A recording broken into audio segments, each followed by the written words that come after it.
নমস্কাৰ, মই পৰশ ভট্টকৰী আৰু স্বাগতম জনাইছোঁ আপোনাৰ মোৰ অৰ্থাৎ আমাৰ চেনেললৈ নাম যাৰ নিশাৰ কথা কমল। আশা কৰোঁ আপোনালোকৰ দিনটো খুবেই সুন্দৰভাৱে অতিবাহিত হ'ল।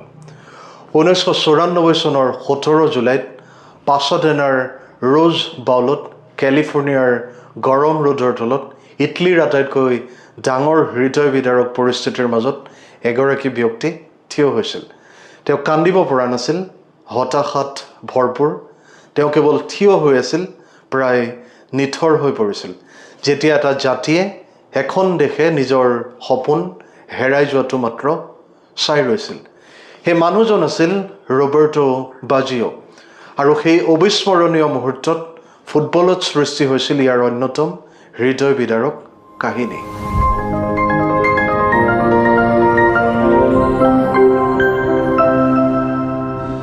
ইটলীৰ তাৰকা ৰবাৰ্টো বাজিঅ'ই 5টা গুৰুত্বপূৰ্ণ গ'ল দি আজুৰিক বিশ্বকাপৰ ফাইনেললৈ লৈ গৈছিল।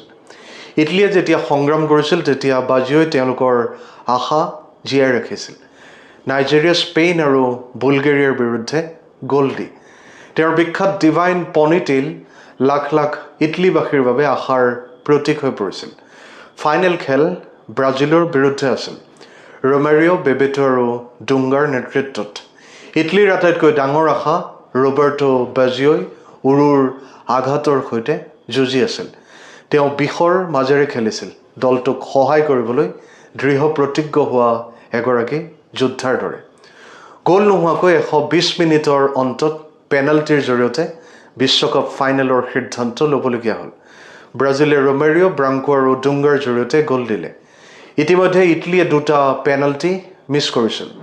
তাৰপিছত আহিল ৰবাৰ্টো বাজিঅ'ৰ পাল, চূড়ান্ত কিক। তেওঁ খোজ দিলে, খোজ পিছুৱাই গ'ল, হুইচেল বাজি উঠিল আৰু তেওঁ বল কিক কৰিলে।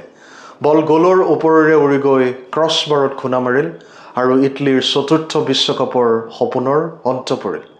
সেই মুহূৰ্তত বাজিঅ'ই মাত্ৰ হাত দুখন কঁকালত আৰু মূৰটো তললৈ কৰি থিয় হৈ থাকিল।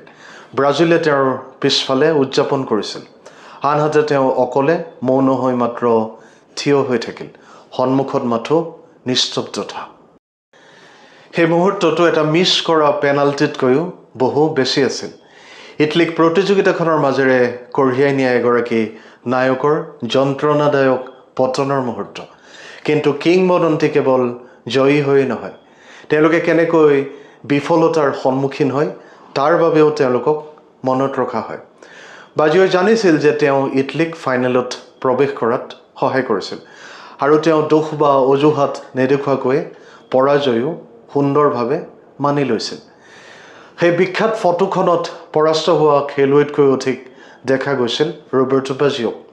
তাত দেখা গৈছিল যে বাজিঅ'ই অকলে থিয় হৈ আছে, কঠিনতম মুহূৰ্তটো শক্তিশালী হয়। কিছুমান মানুহ জয়ী হৈ মহান হৈ পৰে, আন কিছুমান বাজিঅ'ৰ দৰে সকলো হেৰুৱাইও চিৰন্তন হৈ পৰে। ৰবাৰ্টো বাজিঅ' অবিস্মৰণীয় হৈ পৰিল। এই কথাৰে আজিৰ এই খণ্ডটো সামৰিছোঁ। আশা কৰোঁ আপোনালোকে আদৰি ল'ব, লগতে আপোনালোকৰ মতামত আগবঢ়াব আৰু চেনেলটো নিশ্চয়কৈ ছাবস্ক্ৰাইব আৰু ফ'ল' কৰিব। পুনৰ লগ পাম এক নতুন আৰু আকৰ্ষণীয় বিষয়ৰ সৈতে। ভগৱানে আপোনালোক সকলোৰে মংগল কৰক। আজিলৈ আহোঁ, শুভৰাত্ৰি, ধন্যবাদ।